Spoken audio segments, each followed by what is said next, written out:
আজকে আমি তোমাদেরকে চিড়ের কাটলেট বানিয়ে দেখাবো।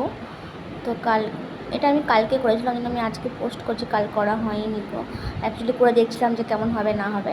তো দেখো, এটা চিড়েটা আমি ভিজিয়ে রেখেছিলাম। এই 4 জন আমার চিড়েটা ভিজিয়ে রাখতে হয়েছিলাম, জল ঝরিয়ে রেখে দিয়েছি। আর এই আলু সিদ্ধ করে রাখা আছে, কর্নফ্লেক্স লাগবে কোট করার জন্য, পরে বলবো ওগুলো আমি। এই আলু সিদ্ধ করে আমি রেখে দিয়েছি এখানে, যেমন তোমাদের পরিমাণ মতো তোমরা নিয়ে নেবে। এখানে বেসন আর একটু নুন দিয়ে রেখে দিয়েছি, ওটার মধ্যে আছে। আমার কর্নফ্লাওয়ার ছিল না, একটু আটাও ছিল না, তো আমি বেসন দিয়ে করেছিলাম, তো ডিম দিয়ে নিই। আর এগুলোর মশলা আছে অনেক, সেগুলো তোমাদেরকে পরে বলছি। এখানে মশলার মধ্যে আমি সব নিয়েছি, পেঁয়াজ কুচি, লঙ্কা কুচি, আদা কুচি, রসুন কুচি, বিরিয়ানি মশলা, গরম মশলা, চাট মশলা, গোলমরিচ গুঁড়ো, তারপরে হচ্ছে জিরে গুঁড়ো, হলুদ গুঁড়ো, ধনে গুঁড়ো, লঙ্কা গুঁড়ো, নুন, চিনি, একটু সুজি আর একটু বেসন, এগুলো সব দিয়েছি আমি। এর মধ্যে আছে, আমি এটা ঢেলে নিয়েছি আমার সুবিধা মতো, এখানে আমি ঢেলে ঢেলে রেখেছি মাখাতে সুবিধা হবে বলে। এবার আমি এটাকে তৈরি করবো। তো এটাকে একটু তোমরা জল দিয়ে নিও, একটু জল মানে হালকা জল দিয়ে, যদি আটা হয়ে যায় শক্ত শক্ত হয়, কাটলেট তৈরি হবে না। আর 2 চামচ মতো জল দিলেই হয়ে যাবে এটার মধ্যে। কিন্তু আমি এখানে দিতে ভুলেছিলাম বলে আমার যে কাটলেটের যে শেপগুলো, ওগুলো একটু শক্ত হয়ে গেছিলো, মানে ফেটে ফেটে যাচ্ছিলো। তো আমি একটু জল দিলে ভালো, তো ভুলেছিলাম, তোমাদেরকে আমি মনে করিয়ে দিলাম যে একটু জল দিয়ে নিই, যদি তোমাদের একটু শক্ত শক্ত হয়ে যায় বেশি। এরকম আমি আলুগুলো সব ভালো করে ছেনে নিয়ে এবার চিড়েটার সঙ্গে আলুগুলোকে আমি মিক্সড করবো। আলুটাকে আমি হাতে করে মিক্স করে নিয়েছিলাম, দিয়ে ওই জন্য ওই আলুটাকে ওখানে ধরবে না, ওই জন্য চিড়ের ঘাটে আলুর সঙ্গে মিশিয়ে দিচ্ছি ভালো করে। এই দেখো, ভালো করে মাখাতে হবে, তো পড়ে যাচ্ছিলো। এটাকে ভালো করে আমি মাখিয়ে নিচ্ছি চিড়েটার সঙ্গে। এই যে আমি এত বোকা যে শক্ত করা হচ্ছে, আমি তাও বুঝতে পারিনি, কিন্তু খেতে ভালো হয়েছিল। ওইটা ওই যে বেসনের মধ্যে আমি করেছিলাম না, দিয়েছিলাম, দিয়ে ওখানটা তো কোট করার আগে বেসন দিয়েছিলাম। তোমরা কর্নফ্লাওয়ার কি আটা কি ময়দা দিতে পারো, কিন্তু আমার কাছে কালকে ছিল না, কালকে মাথার মধ্যে হট করে এসেছে আর করে ফেলেছি, ওই জন্য ছিল না বলে বেসনের সঙ্গেই ছুঁয়ে দিয়েছি। খেয়ে তাহলে ভালো করে আমি আলুটাকে করে নিচ্ছি, আলুর সঙ্গে চিড়েগুলোকে ভালো করে মাখিয়ে নিচ্ছি, মিক্সড করে নিচ্ছি, যাতে শক্ত শক্ত না হয়, তাহলে কাটলেটের শেপগুলো আসবে না। ভালো করে মাখিয়ে নিতে হবে। এবার এই মশলাগুলো আমি পেঁয়াজের সঙ্গে ভালো করে মিশিয়ে দেবো, সব মিশিয়ে নিতে যাবো। এই দেখো, সব মিশিয়ে নিয়েছি ভালো করে। রঘুদুরকে বাবা বলো না, এই যে সব লঙ্কাটাকে চিলি ফ্লেক্সটা আমি করতে গিয়ে চোখে হাত দিয়ে ফেলেছিলাম, জল ধুয়েছিলাম, হাতে সাবান তো দিইনি, চোখ কপাল চলে পুরো মরে যাচ্ছিলাম গাছ দিয়ে, বাপরে বাপ। ওই অবস্থাতেই করি, শরীরটা খারাপ ছিল তাও আমি করলাম। আর ও একটু খেতে ভালোবাসে এরকম পকোড়া টকোড়া, তো বলেছিল কিছু পকোড়া মকোড়া করো, আমি এসে খাবো। ওই জন্য কী করবো, কষ্ট হলেও করেছিলাম। এসে বকছিল অবশ্য, কিন্তু অনেক টাইম লেগেছে আমার, অনেকক্ষণ দেরি করে চাপিয়েছিলাম, ওই জন্য দেরি হয়ে, তারপর কালকে আমার মাংস এনেছিলো, দিয়ে ওই জন্য অনেক দেরি হয়ে গেছে। কালকে খেতে নিতে শুতে, কালকে রান্নাও করতে দেরি হয়ে গেছে, মাংস ভাত করতে সব দেরি হয়ে গেছে। আর আমি প্রথমে পরিমাণটা বুঝতে পারি, ভাবলাম অল্প করব, কিন্তু বাবা 5-6টার জায়গায় 12টা হয়ে গেছিলো। তার মধ্যে বাবা দেখো না, করার আগে খেয়ে নিয়েছি। আমি দেখাবো তোমাদেরকে করে পরিবেশন করে, দেখো করেছি একটু সস দিয়ে, ও বাবা গার্নিশ করবো, ও বাবা হচ্ছে একদিকে খাচ্ছে একদিকে বাবু, কী বলবো। দেখো আমি এটা মাখাচ্ছি, সব খেয়ে নিয়েছিল, লাস্টে 4টে পড়েছিলাম, আমাকে একটু দাও, আমি হাতে করে কষ্ট করে করলাম, সে আমাকে আধখানে একটু করে খাইছে, মানে একটা গোটাও আমি খাইনি, সব ও খেয়েছে। এবং বলেছি তখন 2-3বার করে দিয়েছে একটু সস দিয়ে, আর সব হচ্ছে একদিকে খাচ্ছে একদিকে বাবু, এত পেটুক। 4টে ছিল, 4টাও আবার রাতেই খাবে বলছিলাম, রেখে দাও কাল খাবে না, আমি খাবো, আমি খাইনি। একদম ভালো করে মাখিয়ে নিচ্ছি, এত বদমাস না কী বলবো। দেখো ভালো করে মাখিয়ে, তখন ও আসেনি, তখন আমি করছিলাম যে ওইলে আমি গরম গরম ভেজে দেবো চায়ের সঙ্গে। ও চা তো খাওয়া হয়নি, ওটা করতে করতে কালকে অনেক দেরি হয়ে গেছে। ভাজতে হবে, এবার মিডিয়াম তো থেকে লো ফ্লেমে দিয়ে ভাজতে হবে ওগুলোকে, ওই না তো ভাজা হবে না, পুড়ে যাবে ভেতরটা, আলু ফালু ছিঁড়ে ফিরে দিয়ে আছে, ওটা তো ভালো করে ড্রাই হতে হবে না। এরকম প্রথমে আমি একটু গোল গোল বলের মতো করে নিয়েছিলাম, তারপরে কাটলেটের শেপ দেবো।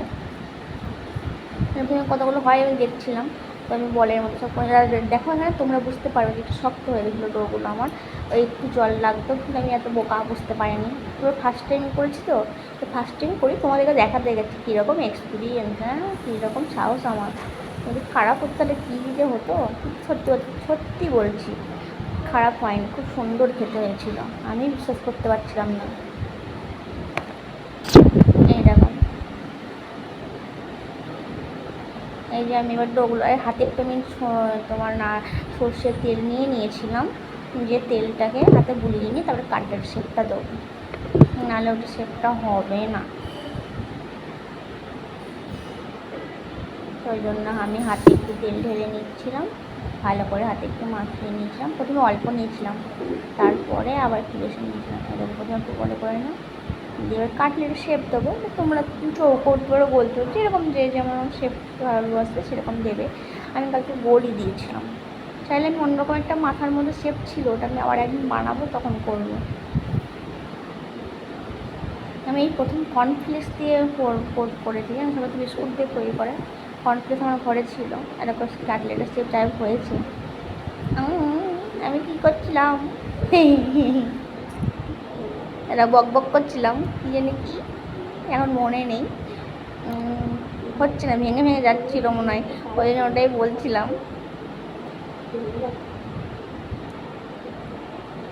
এই দেখো হচ্ছেই না, শক্ত হয়ে গেছিলো, মানে একটু জল লাগতো, একটু নেই একটু বলতে এই 1 চামচ কি 2 চামচ। আচ্ছা ঠিক আছে, তুই এরকম তো হওয়া, তারপরে তো আমি তো বেসনে চোবাবো, তারপরে তো আবার ওই কর্নফ্লেক্সে কোট করবো, তখন ঠিক হয়ে যাবে। যাক দিয়েছিলাম আমি, খুব একটা শক্ত হয়নি, তো ওরই মধ্যে একটু হয়েছিলো, তেলটা দিয়েছিলাম একটু লেগে যাচ্ছিলো, আর তেলটা হাতে অনেক শুকিয়ে গেছিলো, ওই জন্য আমি আরেকটু তেল নিয়ে নিচ্ছিলাম হাতের মধ্যে।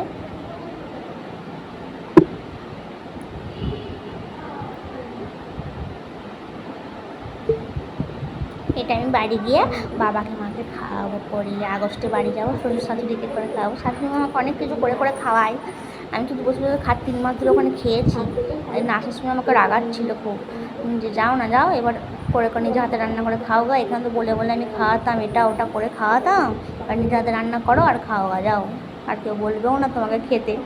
হ্যাঁ এবার বুঝতে পারছি, হ্যাঁ ঠিকই তো, এবার আমাকে কেউ খেতেও বলবে না, আমি না খেলে ওকে দেখবেও না, কারণ তো অফিস চলে যায়, আর আমি তো বাড়িতেই সারাদিন থাকি, খেলাম কি না খেলাম কেউ দেখবেও না, ওখানে যেমন না খেলেও মা জোর করে দিত, যে এরকম এটা আছে এটা খাও, ওটা দিচ্ছি এটা খাও, জোর করে হাতে করে দিয়ে দিত, এটা ওটা করে খাতো, বলতো জিজ্ঞেস করতে এটা করবো আজকে খাবে এটা, এখান থেকেও বলবেও না, আমার ইচ্ছা আমাকে করতে হবে, ও যা বলবে সেটা করতে হবে এইরকম। আর না ও খুব ভালো, ও আমাকে সত্যি কথা বলতে বলে না যে এটা করো তো কষ্ট, আর আমাকে অনেক কাজে সব কাজেই হেল্প করো, অফিস থেকে এসেও আমাকে বলে কেটে দেবো না এক একদিন আমি যখন পায়ের কোনো কেটে দেয়, তখন দেরি হয়ে যায়, কেটে কুটে দেয়, তারপরে আমি একটু এটা তরকারিটা রান্না করে দেয়, আবার বাসন ধুয়ে দেয়, ঘর মুছে দেয়, অনেক সব কাজই মোটামুটি ও করে দেয় আমাকে সাথে। আমি মনে করি একদিকে আছি, অন্যদিকে দেরি হচ্ছে রাত্রে শুতে, আর মোটামুটি আমার দেরি হয় শুতে, 12টা 1টা বেজে যায় একের সময়, ওই জন্য ওই শরীরটা খারাপ হচ্ছিলো, ওই জন্য ও দেখে আমি একদিকে করলে ও একদিকটা করে দেয়,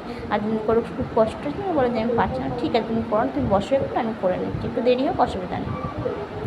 ওই জন্য আমি এখন কী করি, এই সব 7:30 8টা বাজে আমি রান্না করে নিই, রান্না করে ও আসে যেরকম চাটা করে দিয়ে বলি চলো খেয়ে নিই, দেরি করলাম এখানে খাবো দাবো, বাসন দেবো, ঘর মুছবো, তারপর তো আবার চান করবো, তারপর সব, আর এখানে প্রচণ্ড ইউপিতে গরম, সেই জন্য আমাকে চান করতে হয় 2বার 3বার করে, স্নান করে তারপর শুতে হয়, না ঘুম হয় না।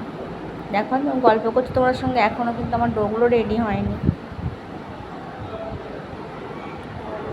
আর এখানে আমাকে প্রচণ্ড গরমে কষ্ট পেতে হচ্ছে, কী করবো, এখানে বৃষ্টি একটুও বৃষ্টি হয় না এখানে, একদিন বৃষ্টি হয়েছিল, আজকেই বৃষ্টি হয়েছিল, দিয়ে একটুখানি 1 ঘন্টা মতো ভোরবেলার দিকে সকালবেলার দিকে, পরের দিন আর রোদে ফাটাফাটি করছে, আর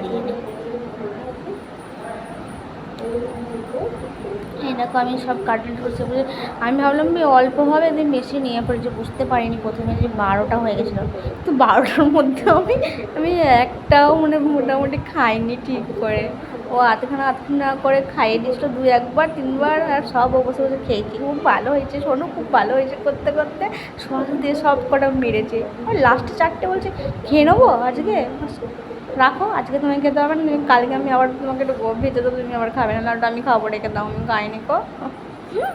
এইসব করছিলাম। হ্যাঁ এরকম হয়ে গেল মনে হয় মোটামুটি, আর একটা বাকি আছে না? হ্যাঁ না এখনও আর একটা আছে। গুনছিলাম আমি, দেখো 1, 2, 3, 4টে করেছে 12টা। এই দেখো বলছি 12টা, হ্যাঁ 6টা করার দিকে 12টা হয়ে গেছে। তার মধ্যে 8টা উনি খেয়ে ফেলেছেন, না 8টা নয় 6টা উনি খেয়েছেন, ওইখান থেকে 6টার মধ্যে আমাকে আধখানা দিয়েছিল, আর 2টো মনে হয় আমি নষ্ট করেছি। হ্যাঁ 2টো বললো যে চপের মতো করতে, চপ করতে বললো, যে আলু ফালু দিয়ে চপ করে কিনে দিয়ে দেবো, যেদিন দিয়েছিলাম বেসনের মধ্যে একটু মোটা করে চপের মতো করে, কিন্তু ওটা সেই বেসন ভাজার মতো হয়েছিল, বেসন বড়ার মতো মোটা মোটা, ভালো লাগছিল না, খেতে ফেলে দিই ছুঁই দুটোকে। চলো এ দেখো আমার সব কটা রেডি হয়ে গেছে, কাটলেটের শেপ হয়ে গেছে, তারা ভালো করে দেখাচ্ছি। 2000 years খাও, later. এই দেখো, এই মা কী করছিলাম আমি, এই দেখো কাটলেটের শেপ দিয়ে দিয়েছি, মোটামুটি হয়েছে। দেখিয়ে দিলাম তোমাদেরকে, কাটলেট আমার তৈরি হয়ে গেছে। এই দেখো মোটামুটি চপ হয়েছে, কাটলেট আমার কাটলেট রেডি। আমি কাটলেটের সাইজ দিয়ে দিয়েছি, তোমরা তোমাদের হাতে করে নিয়ে নিও, সামান্য গুঁড়িয়ে নেবো। চলো এবার কর্নফ্লেক্সটা একটু কোট করি, আর এই বেসনটা একটু কোট করে দিয়েছি, আর একটু দিয়ে নিই, হাতে করে গুঁড়িয়ে নেবো। আমি সব দিয়ে আসা বলে আমি জলে ভালো করে একটু জল দিয়ে যেমন করা হয় আর কি, ওরকম করে নিতে হবে। হালকা একটু হাতে করে নিয়েছিলাম, না গুঁড়োলেও হয়তো লেগে যেত, গুঁড়িয়ে মনে এসে গুঁড়ালে একটু আবার সেই হয়ে যাবে, একটু বড়ো থাকলে ওরই মধ্যে একটু ভেঙে নিলেই হবে। এবার হয়তো ও চলে এসছে, আমাকে ডাকছিল, আমি বললাম দাঁড়াও যাই, দিয়ে এসে এখন তো ভিডিওটা ধরো না, এটার মধ্যে করে নিই। দিয়ে প্রথমে আমি বেসনের মধ্যে দিয়েছিলাম, দিয়ে এটাতে কনফিউজগুলো গায়ে লাগছে না, ছেড়ে গায়ে লাগছে না, লোকে আমাকে দেখলে পিটাবে তো, করতে গিয়ে যে আমি না পারি তাহলে লোককে দেখা হবে মারবে ধরে, দিয়েও হাসতে গিয়ে তখন ওইটা তোলেনি, আমি মনে করে চোট তুলেছে, কিন্তু দেখো ডাইরেক্ট আমি কড়াইয়ে দিয়ে দিয়েছি, ওটা দেখাইনি তোমাদেরকে, হাসছিল দেখো, দিয়ে তখন দিয়ে দিচ্ছি তারা। এবারে আমি চুবাচ্ছি, এরকম বলছি লোকে ধরে মারবে, দেখো যেমন হাসছে, দিয়ে হাসতে শুরু করে কোথায় এরকম লাল করে ভেজে নেবে, কিন্তু হাই ফ্লেমে দিও না, পুড়ে গেলে ওপরটা পুড়ে ভিতরটা পুরো ভাজা থাকবে। আমার কিন্তু লো ফ্লেমে দেরি হোক, কিন্তু লো ফ্লেমে ভাজলে ভালো ভাজা হবে। আর দেখো লাস্টে 4টে পড়েছিল, বাকি সব খেয়ে নিয়েছে।